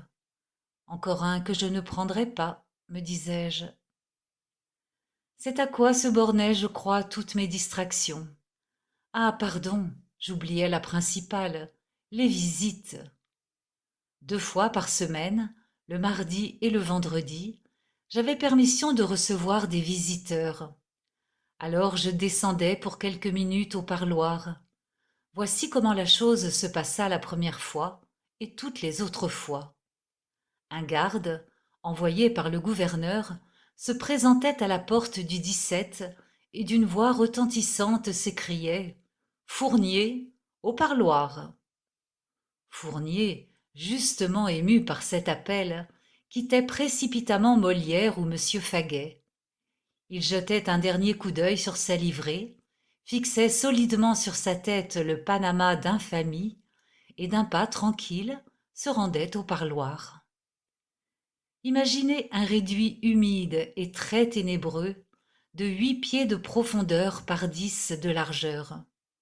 Sur vous s'est refermée une porte massive et vous vous trouvez en face d'une grille aux barreaux serrés qui tout d'abord vous empêche complètement de voir quoi que ce soit. Mais peu à peu vos yeux se font à l'obscurité et vous distinguez à 6 pieds environ, devant vous, une autre grille tout aussi serrée et derrière cette grille, votre visiteur. Alors la conversation s'engage. Le malheur, c'est que 2 ou 3 autres prisonniers, alignés à vos côtés devant les barreaux, reçoivent également des visiteurs. Pour se faire entendre, tous crient à haute voix. Vous criez, vous aussi, et cela fait le plus beau charivari du monde. C'est alors, mon cher lecteur, qu'il vous aurait fallu me voir. Ah, pour crier, je n'avais pas mon pareil. C'est vous, monsieur Landry, disais-je au sénateur que j'apercevais vaguement dans la pénombre. Oui, c'est moi, mais ce n'est pas vous, n'est-ce pas? Ôtez donc votre chapeau, au moins que l'on vous reconnaisse. Ôter mon chapeau? Il n'y pensait pas, le sénateur. C'était mon plus bel ornement. Tout de même, on causait, politique, etc. Toujours en présence de 2 ou 3 détenus et d'une demi-douzaine de gardes. Mais hélas, ces bonheurs étaient de la prison où les plus belles choses à 10 Malherbe ont le pire destin. À la fin du compte, un collaborateur de monsieur Morin me venait toucher à l'épaule. Le gouverneur dit que c'est assez, il a peur que vous vous fatiguiez. Alors, bonjour, sénateur, m'écriai-je, et je remontais mélancoliquement au 17. Dites donc, lecteur, comment auriez-vous aimé cela, vous? Chapitre 13. Prends-toi-en au shérif. Un jour, je dis à monsieur Morin, gouverneur, car depuis longtemps je ne l'appelais plus autrement, sachant les bonnes manières. Gouverneur, en vérité, vous n'êtes pas raisonnable. D'abord, vous me faites porter la livrée. Je n'en dirais trop rien s'il n'y avait que la veste et le pantalon, accoutrements ridicules mais point douloureux. J'endurerais même sans protester ce chapeau-là qui me fait mal à la tête, et ces souliers, quoiqu'ils pèsent bien 5 livres chacun. Mais ce qui n'est vraiment pas supportable, ce sont les sous-vêtements que vous m'avez donnés. Ils seraient de fil barbelé qu'ils ne pourraient mieux m'écorcher. Ils m'ont déjà mis les épaules tout en sang, et les démangeaisons qu'ils me causent sont plus cuisantes encore que celles qui me prennent d'écrire contre vous dans les journaux. En deuxième lieu, votre squelette, gouverneur, j'ose le dire, n'est pas mangeable. Je vous défie bien seulement d'y goûter. Voilà qui est sérieux, vous en conviendrez. Troisièmement, je suis toujours le dernier à dépouiller ma correspondance, et quant aux cigares qui me sont envoyés, j'ignore ce qu'ils deviennent, mais ce n'est jamais moi qui les fume. Monsieur Morin répondit comme de raison, en se retranchant derrière le règlement. Est-ce aussi, demandai-je, le règlement qui vous commande toutes les autres petites vexations auxquelles vous me soumettez, livres égarés pendant 2 ou 3 jours en vos tiroirs, comme par hasard, visiteurs renvoyés sans même un prétexte, et le reste? Est-ce le règlement qui vous obligeait à me faire fouiller et refouiller des pieds à la tête à mon arrivée, lorsque déjà vous aviez donné l'ordre de me dépouiller entièrement de mes habits? Enfin, et surtout, gouverneur, est-ce le règlement qui vous obligeait à me fixer sur les 22 cellules libres du 17, précisément la voisine de celle dont cet honorable Italien a fait à la fois sa bouge et son charnier? Monsieur Morin tout d'abord ne répondit pas. Il cessa seulement pour une minute de fumer sa bonne pipe, et levant tout à coup la tête, souffla longuement vers le plafond, à la manière des cachalots de sa rive natale. Puis il me dit: « Je n'ai point le temps de discuter tout ça, mais j'ai fait ce qui doit être fait. Moi, je ne connais qu'une chose, c'est le règlement. Le règlement, tout est là. » Ce règlement, ce fameux règlement dont M. Morin avait toujours plein la bouche, il n'y avait guère de monde à la prison qui le connût. Et je crois même que le prestige dont il jouissait lui venait pour beaucoup précisément de cette ignorance. Pourtant, on le trouvait affiché très en vue dans le grand vestibule de l'entrée, à la chapelle, dans les corridors, et même, je crois, dans le bureau du gouverneur. Un jour, j'eus la curiosité d'y jeter un coup d'œil. Voici ce que j'y lus tout d'abord. Des prisonniers. La classification des prisonniers sera basée sur les distinctions suivantes. 1. Adultes attendant leur procès pour la première offense. 2. Enfants de moins de 16 ans attendant leur procès. 3. Adultes condamnés pour la première fois et récidivistes attendant leur procès. 4. Prisonniers condamnés récidivistes. 5. Les débiteurs, les témoins retenus par la couronne, les accusés ou condamnés politiques ou pour délits spéciaux. 6. Cette dernière classe ne sera pas soumise à porter le costume prisonnier, et elle pourra recevoir du dehors des objets de vêtements, de literie et d'alimentation, moins les liqueurs spiritueuses, soumises toujours à ce sujet aux règles établies par le gardien en la forme pourvue. J'avais là la preuve que mes geôliers, loin d'obéir à corps défendant, comme ils le prétendaient, au règlement de la prison, les violaient au contraire avec intrépidité en m'imposant la livrée et le squelette. De même, je trouvais quelques lignes plus bas cet autre article. 21. L'usage de la pipe et des cigares est interdit, excepté aux prisonniers de la classe spéciale et aux accusés de première faute. C'est probablement pour cela, me dis-je, qu'il n'est permis à nul visiteur de me faire parvenir du tabac. Je fis part de ces observations à M. Morin, qui me répondit en peu de mots. Ça ne regarde point le gouverneur. Si tu n'es point content, prends-toi-en au shérif. Chapitre 14. Le shérif. Il est depuis devenu juge. On dit qu'il ne l'a pas volé. Porte le nom patronymique de Langelier, le prénom de Charles, a écrit avec ses pieds un livre intitulé Souvenirs politiques où il confesse publiquement une partie des turpitudes de sa vie. Doit peser dans les 230. Chapitre 15. Que vos amis se taisent ou bien gare à l'italien. Placé entre ces trois personnages, le shérif, le gouverneur et le médecin, il ne me manquait rien de ce qu'il faut pour mourir promptement. Le seul malheur pour ces messieurs, c'est que je ne tenais pas du tout à mourir. Il me restait, hélas, encore quelques articles à écrire dans les journaux. Le gouverneur me disait « Vous êtes malade ? Eh bien, voyez le médecin. » Là-dessus nous arrivait le docteur Robitaille. « Vous savez, lui criai-je dans le cornet, je suis très souffrant. »« Ah oui, répondait-il, je comprends, vous avez mal aux dents. »« Non, je suis souffrant, souffrant. »« Vous êtes mourant. » Le troisième jour, je pris le parti de lui écrire. Alors seulement il parut comprendre, et c'est à dater de ce moment qu'il commença de m'envoyer des amers. 2 jours plus tard, réduit à peu près à la dernière extrémité, je n'avais alors pas mangé depuis je ne sais quand, je lui demandai ni plus ni moins s'il voulait m'assassiner. Voilà 5 jours, lui disais-je, que je vous supplie de me transférer à l'infirmerie. Vous voyez vous-même en quel état je suis.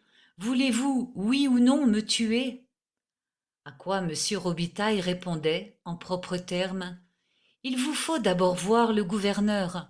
Moi, je ne puis pas outrepasser mes pouvoirs. » Derechef, je vis donc le gouverneur, et le gouverneur me dit, « Écoute, car il me tutoyait toujours, le gouverneur, écoute, toi, on ne t'en veut point. Seulement, tâche que tes amis de l'événement jasent un peu moins fort. Alors tout s'arrangera. » Mais, gouverneur, lui disais-je, ne pourriez-vous pas, en attendant, me changer de cellule? Tenez-vous tant que cela à me laisser empoisonner chaque nuit par l'italien? Sur les 22 cellules libres du 17, ne pourriez-vous m'en donner une autre que celle que j'occupe à cette heure? On n'est pas pour encourager les gens de l'événement, répondait alors le gouverneur d'un ton péremptoire. Je te crois. Oh, pardon, cher lecteur, je croyais parler à l'italien. Je vous crois, veux-je dire. Je vous crois qu'on ne voulait pas encourager les gens de l'événement. À ce moment, j'avais certainement pris, depuis mon arrivée, de 6 à 8 cuillerées de ce qu'elle est, plus 3 ou 4 cuillerées peut-être d'un certain potage. J'ai rappelé plus haut le mot de ce garde, qui, dès l'instant de mon entrée, me jugeait maigre à faire peur.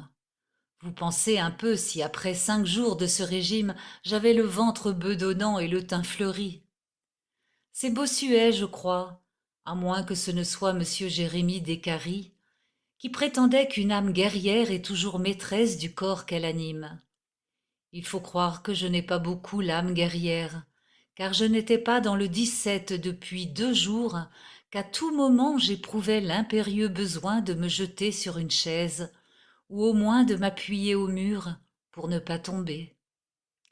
La faim sans doute pour beaucoup, mais aussi, et bien davantage, le supplice des nuits sans sommeil passées à côté de l'italien, avait fini par me plonger dans un épuisement que par amour-propre j'aime mieux ne pas vous dépeindre. Les gardes eux-mêmes, qui le remarquaient, ne purent s'empêcher d'en parler au gouverneur. Mais en vain. En vain aussi, mon médecin écrivait-il de Montréal qu'un tel régime pourrait rapidement m'être fatal. En vain, le shérif lui-même était-il instruit de mon état. Vous savez, disait-il un jour à 2 de mes amis qui lui demandaient la permission de me venir voir, vous savez, il paraît qu'il est malade à la prison, votre ami Fournier, assez sérieusement malade même. Or, 2 jours plus tard, je n'avais pas encore quitté le 17. Tâche que tes amis jasent moins fort, m'avait dit le gouverneur. De son côté, le shérif déclarait à mes visiteurs, affidavit de messieurs Philippe Landry, sénateur, et Hector Authier, journaliste, aujourd'hui correspondant de la presse à Québec. Les amis de Fournier ont bien tort de faire tant de bruit autour de son nom à propos de son emprisonnement.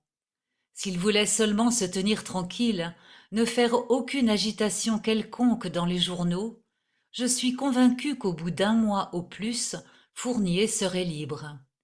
Il sortirait de prison libéré par le ministre de la Justice, auquel il faudrait présenter une requête demandant sa grâce. Cette requête serait référée au juge qui a prononcé la sentence.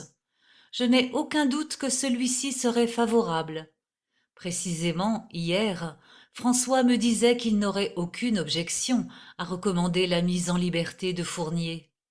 Qu'est-ce que cela peut lui faire, à François, que Fournier soit en prison 1 mois au lieu de 3 comme il l'a condamné? Tout ce que voulait François, c'est que son jugement fût une leçon pour le public.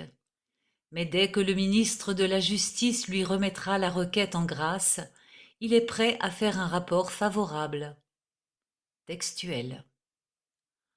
En d'autres mots, ces messieurs, non contents de fouler aux pieds les règlements pour me rendre la vie dure, spéculaient encore sur mon état de santé dans l'espoir de m'arracher un consentement que je ne voulais pas donner. On avait commencé par m'affamer et par me tuer à demi par un régime tel qu'on n'en impose pas de pire aux incendiaires ou aux faussaires. Puis, après cela, monsieur le shérif Langelier me donnait à choisir. Décidez vos amis à ne pas critiquer le jugement de mon frère. Arrêtez toute agitation autour de cette affaire, et dans 3 semaines, vous serez libre. Mais si vos amis font du potin, c'est vous qui paierez pour. En d'autres mots encore, on me faisait dire, à la fois par le shérif et par le gouverneur, que vos amis se taisent, ou bien gare à l'italien. Le coup sur le billot, je veux dire en face de la cellule mortelle, je refusais ce marché honteux.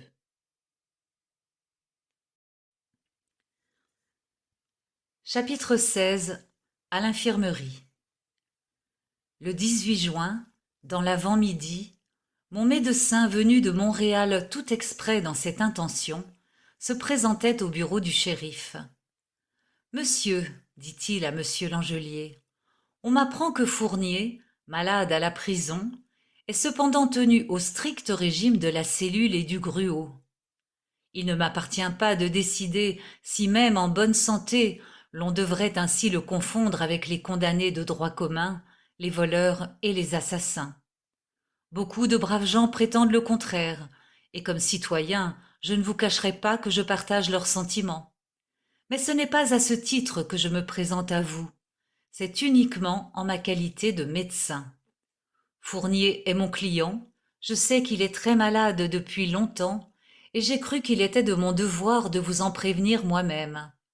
En prolongeant l'épreuve que vous lui imposez, en refusant de l'admettre à l'hôpital, vous ferez plus que de compromettre sa santé. Vous le conduirez très probablement à une mort prochaine. Je vous le déclare sur mon honneur de médecin. Je n'ajoute qu'un mot. Continuez, si bon vous semble, à priver mon client du traitement que réclame son état. Cela vous regarde. Seulement, s'il meurt des suites de ce régime, soit pendant son emprisonnement, soit quelques semaines après être sorti des mains de vos geôliers, je vous préviens que je ne me gênerai pas pour écrire dans les journaux de médecine sous ma signature que vous avez commis un assassinat. Maintenant, faites comme vous l'entendrez. Le soir même, on me transférait à l'infirmerie. Pure coïncidence. Ce fut donc le 18 au soir que j'entrai dans ce nouveau séjour. J'en devais sortir le 29 au matin.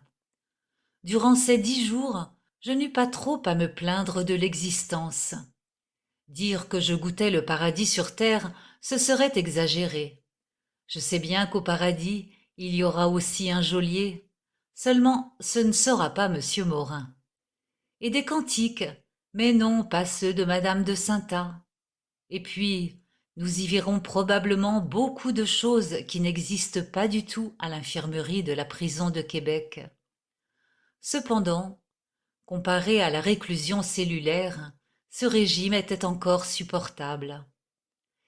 Il me permit d'entreprendre une étude approfondie de la vie de prison, les mœurs des prisonniers, leurs habitudes, leurs ambitions, leurs querelles, tout cela bientôt n'eut plus de secret pour moi.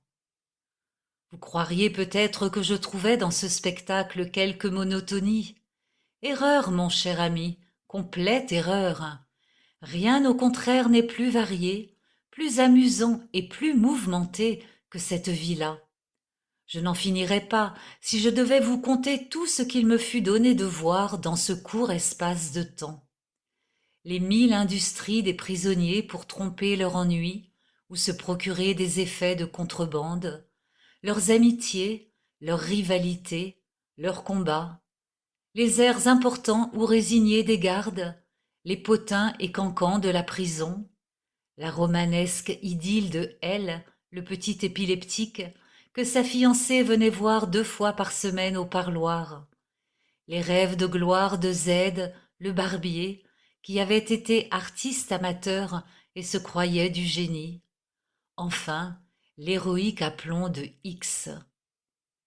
Figurez-vous que cet animal de X, malgré sa jeune obésité, sa trogne agréable et son teint ruisselant de suif, avait tout de même trouvé moyen de se faire admettre à l'infirmerie. En peu de temps, il avait fait de cet endroit son domaine à lui, son royaume. Il y menait un genre de vie véritablement extraordinaire pour un prisonnier. Malgré les règlements, qui le condamnaient comme les autres au squelette, il se gavait à chaque repas de poulet ou de beefsteak. Les vins même ne lui faisaient point défaut, et le dimanche, il ne manquait jamais de sabler le champagne à la santé du gouverneur. Sous l'œil distrait ou indulgent des gardes, il se croyait tout permis jusqu'à l'évasion exclusivement. Mais comment songer à s'évader d'un tel séjour? Comme j'allais lui faire mes adieux, le matin de mon départ, je le trouvai dans une grande agitation. Il achevait, en ce moment-là précisément, un travail de longue haleine et de haute patience, c'est à savoir la démolition d'une cloison en bois donnant sur l'escalier des prisonnières. Mais j'anticipe, tous ces faits, avec beaucoup d'autres, feront le sujet d'une seconde série de souvenirs qui paraîtra, je l'espère, prochainement.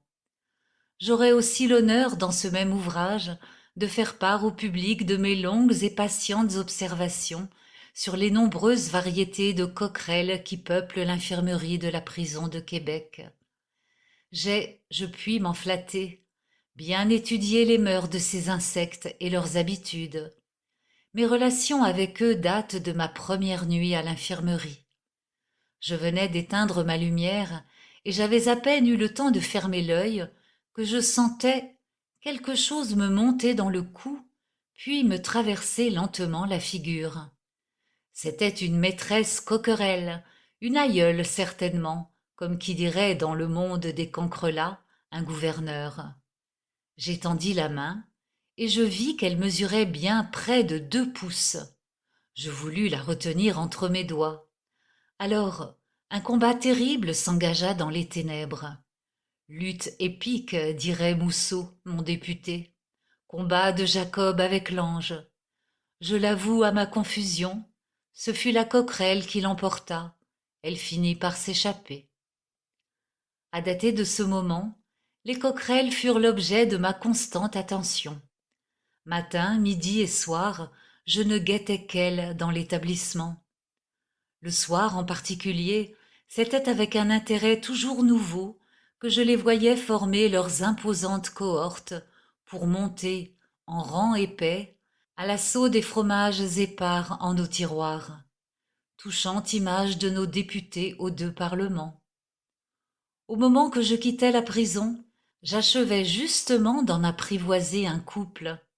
Ces admirables orthoptères, comme on dit vulgairement, me reconnaissaient entre tous les prisonniers comme leur bienfaiteur.